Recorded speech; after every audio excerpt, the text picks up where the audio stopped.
So I'd like to introduce our next speaker, Professor Joe Blankholm from UC Santa Barbara.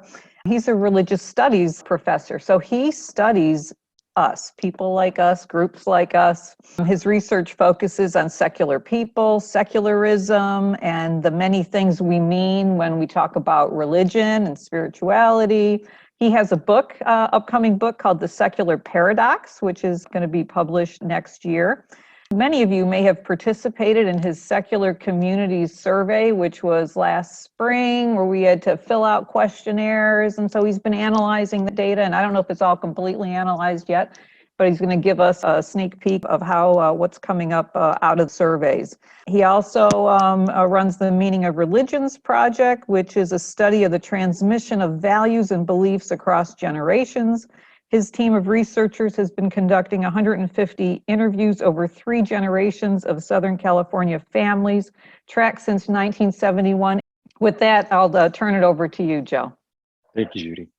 I'm going to be talking about really focusing on the research that I've been doing the past few years and the research that I'm doing now, connecting them and offering a certain kind of picture of secular people, including myself. I identify as both secular and non-religious and an atheist and agnostic. And so there's some self-study here at the same time.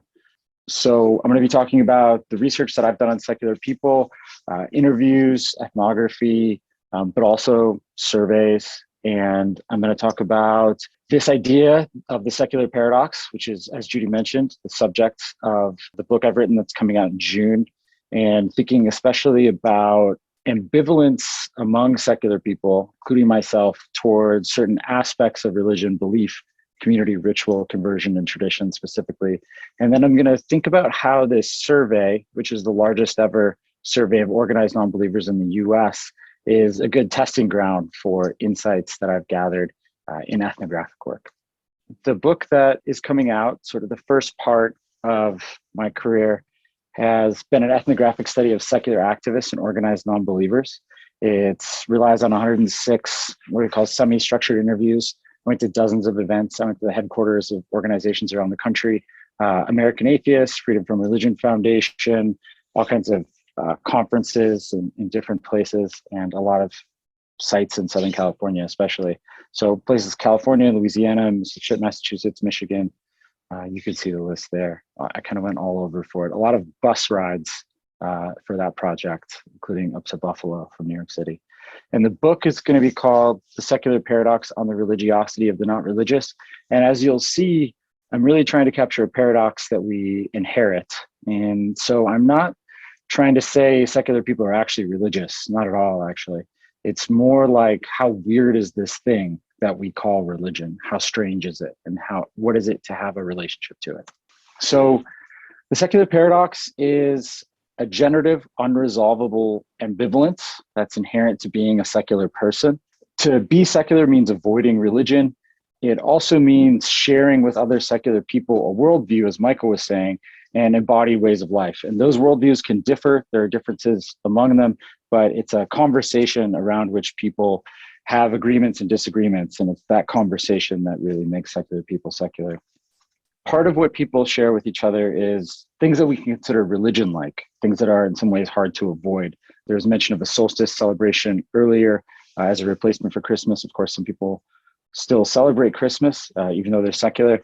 And weddings and memorial services, these are things that come up in life. And if you don't take a more active role in it, you're probably going to have to rely on clergy or someone who might put God talk into those events. And so it's hard to not think about some of these things that also feel a little bit too religious sometimes. So on that note, religion's tough to avoid, but it's tough to live in its remainder. So if you have a broad idea of religion, right, there's a lot of different meanings that religion has. If you have a really big definition, if it takes up a lot of life, it's hard to live in the space that remains.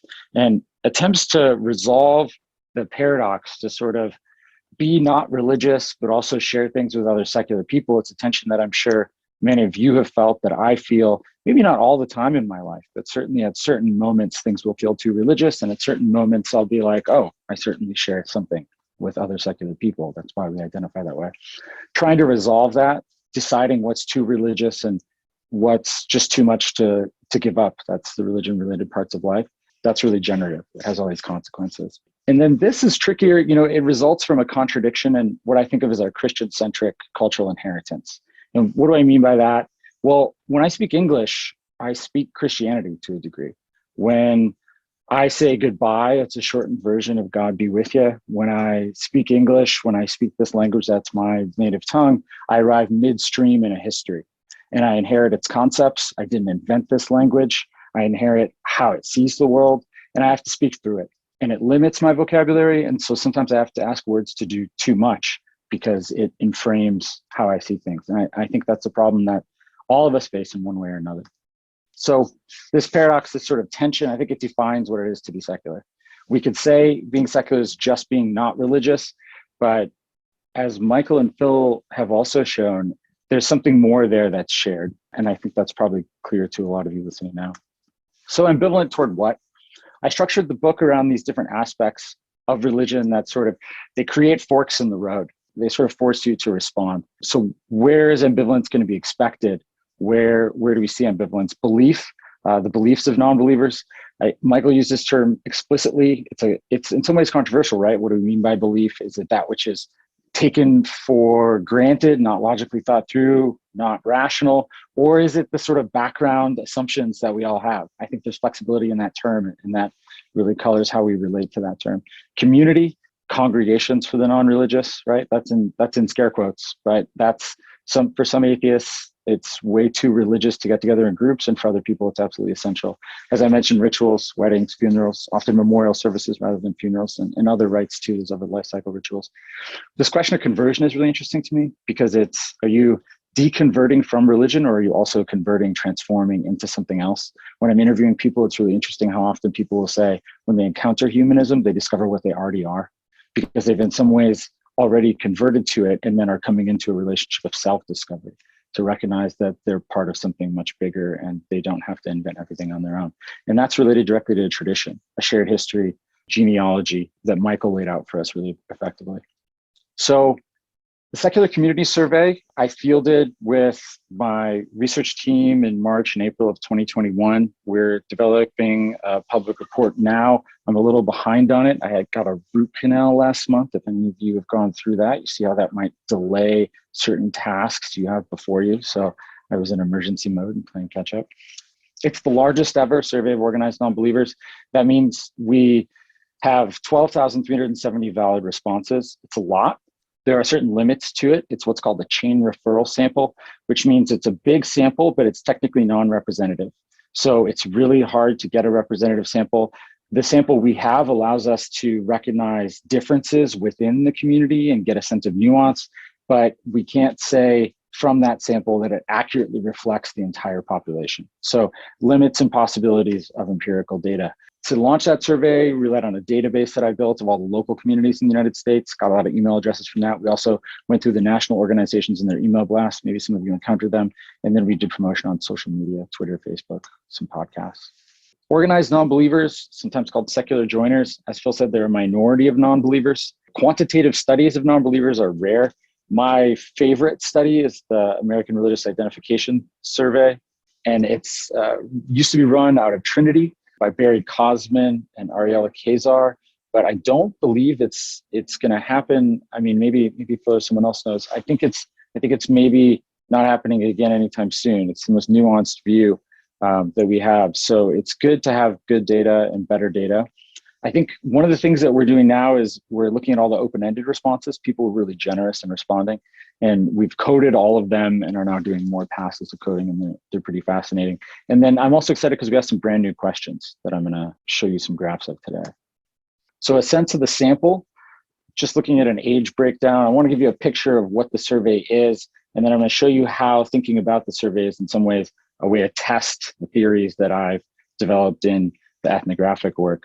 It's an older sample, I think, which accurately reflects the community, the people who join communities, the people who have some affiliation with national or local organizations. So you can see that it's less than a third are in the categories of 30 to 49, 50 to 64, and the largest group is 65 and over. Racially, as Phil mentioned, pretty white group. There are a lot of reasons for this. When I teach a course on atheism at UC Santa Barbara. It's a lot about the tradition of atheism and non-belief. It's a pretty white syllabus too. The people who have shaped this tradition are disproportionately white. It's really important to remember that it's not all white. Sometimes I think scholars especially will take a majority number and say this is a white movement, and what that does is it erases the non-white people who are really contributing and who are developing their own forms, sometimes in their own groups, of secularism in America today. So recognizing that it's transforming and recognizing the other people who are doing that work is really important. But look at the sample, right? 87.2% white. Politically, really, really democratic. 94% lean Democrat. Leaning is a way for us to, we have several different questions about politics. If you ask people straight up, how do they identify? You get more independents, more people who are in the middle. But if you start to ask questions about which way they lean, you can kind of get a more summary picture. So that's what this is right here. People who may not always vote Democrat, but lean Democrat. So what I want to think about is like, how can we use this big data set of organized non-believers to test what I've come to understand ethnographically through interviews and through reading the history of secularism, atheism, agnosticism, non-belief. And so I want to look at some of these categories in particular. I'm coming back, I've already seen this slide. You're going to see, I'm going to pick survey questions that deal with belief, community, ritual, conversion, and tradition. I want to start with the beliefs of organized non-believers, the beliefs of secular people in general, because I think it's the defining paradox in some ways. Sometimes I'll say it's a bit of a philosophical, technical jargon, but Phil was talking earlier, why are people not more involved in organized secularism? For me, part of the answer is that these are ontological communities. These are communities based around what's real or not real. And since I live in a Christian inheritance, that seems in some ways normal to me, because Christians were organized in ontological communities. But as Christianity grows weaker, its logic, I think of it as gravity, it ceases to organize us as effectively.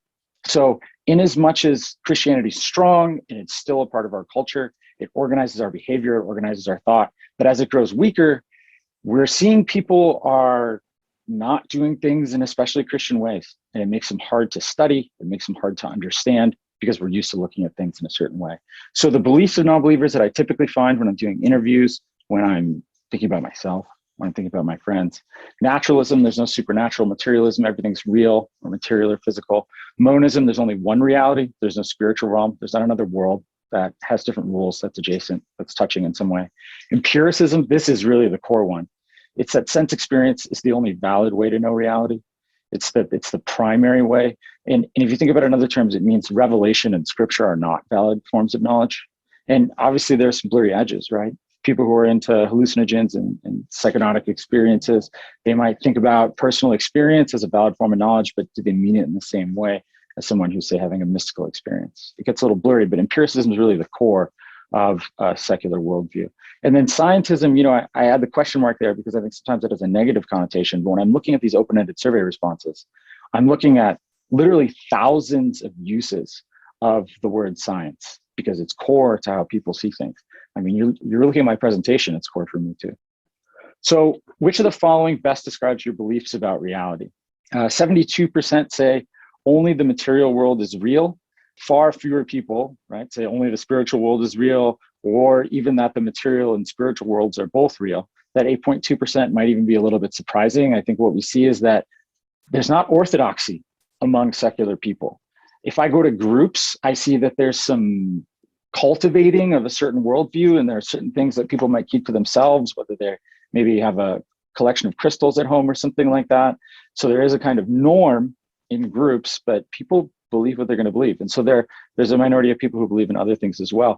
I don't really think about it. I think it's really interesting. I think it's really important to add that to a survey, because there are questions that I ask people that they don't ask themselves, and it's good to be able to capture that. And one of the things that I think is really interesting, I don't have the gender breakdown here, but women are more likely than men by far to say, I don't really think about it. And so that tells me something about philosophizing as a kind of masculine practice, about certain questions as more important for men than women, and maybe men having more confidence to speculate about certain things than women. So which of the following describes your current relationship with religion? I think this is really interesting. 60% of people who took the survey said they're anti-religious. We had a high percentage of members of Freedom from Religion Foundation who took that survey. So in some ways, that's not entirely surprising. Again, it's not representative, but it's more than 12,000 people who are secular joiners in the United States. Relatively fewer people are indifferent to religion. Not religious is the next biggest category. Some people identify as spiritual. Sam Harris has paved the way for that. When I first started doing research, it was much less common, but after waking up, it's become a much more common term to use among secular people. This one I think is really interesting. This is one of these new questions that matters a lot to me. So when I go and I try to understand secular people, what I find is that there's a bunch of things that religion can mean. Not everyone rejects the same set of things. So what is religion for you then? If it's that thing that you're not, what is it for you? And it's not just secular people who have a diversity of understandings of religion. Everyone does. It's a polysemous term. It's got a lot of meaning stacked into it. So I'm not going to do a lot on this, but I've organized the legend on the right side. That's in order. So it's, the 88% hypocrisy, 82.6 is dogma. And you can kind of see how this is a picture of like working definitions of religion. Women and people of color are much more likely to think of religion as associated with patriarchy than are white men. There are some differences too internal to the group. Many fewer people are associated with truth than with hypocrisy among very secular people. It makes sense, right? But it gives us a sense of what religion means. Which of the following secular ceremonies or rituals have you participated in? A lot of people have participated in weddings. This tells me different kinds of things, right? It tells me weddings are hard to avoid. And I've been to a lot of secular weddings. There are different ways to handle it. For some people, it's like wry jokes. It's like distancing themselves from the feeling of ritual, the proximity to religion through humor, through satire. And for other people, they can sort of more comfortably embrace it. So for me, that's an inflection point that I can look at and I can see how people respond to it differently. Weddings and memorial services are pretty tough to avoid, but there are a lot of people more and more doing invocations to combat city council prayer, that kind of thing. And people are also consciously, especially people who are multi-generation secular joiners, they're doing things like coming of age ceremonies and initiation ceremonies. Have you ever created a secular ritual? I do not have the labels on here, but it's about 17% of people who say yes, that they have created it. That's not a lot, but it's a really specific kind of question because it's not exactly have you participated in, it's have you yourself created. And people really beautifully described a lot of the secular rituals that they've been in. The open-ended responses are really, really rich. And what I see there is a kind of task that people have been, that's placed upon them because they can't turn to clergy to do it. In Germany, they can. There are humanist clergy who receive tax dollars who do that work. And in the United States, that's not how it works. And so people have to take that on themselves if they want those things and don't want to just turn to the existing religious structures. This one's interesting to me. Do you consider yourself to be part of a secular or humanist tradition? Michael certainly does. I certainly do. Over 60% of people, about 63% said, yes, they do consider themselves part of a tradition. And a lot of people said they do not. And I think that's interesting. It's in some ways a measure of self-perception of having inherited, be it a 2,500-year-old inheritance, a 150-year-old inheritance, a 50-year-old inheritance. Are you arriving in something? Do you see yourself arriving in something? Or is this a project of self-discovery? It's through science discovering a kind of universal truth. I think there's a tension between those things for secular people.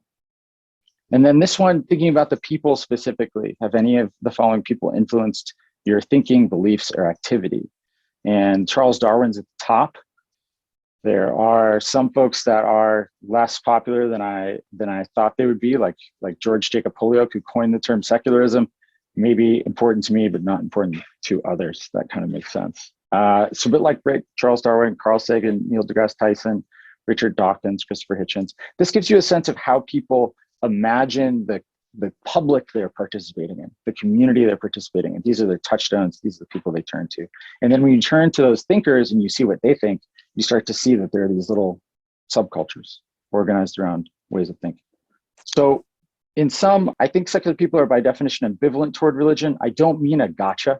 There's just, again, I consider myself not religious, but I watch my life be structured by the secular paradox. And so I'm not saying I'm actually religious. I'm saying I have no choice when I speak this language and live in this culture to not have some kind of relationship to religion.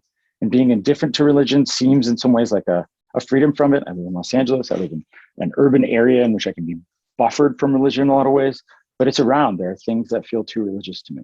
It's there. And so how do you deal with that tension? Avoiding religion completely is difficult, if not impossible. Surveys should be able to capture this ambivalence, and a mixed methods approach that uses ethnography should be able to tell us a more complex story. Thank you. Great. Thank you, Joe.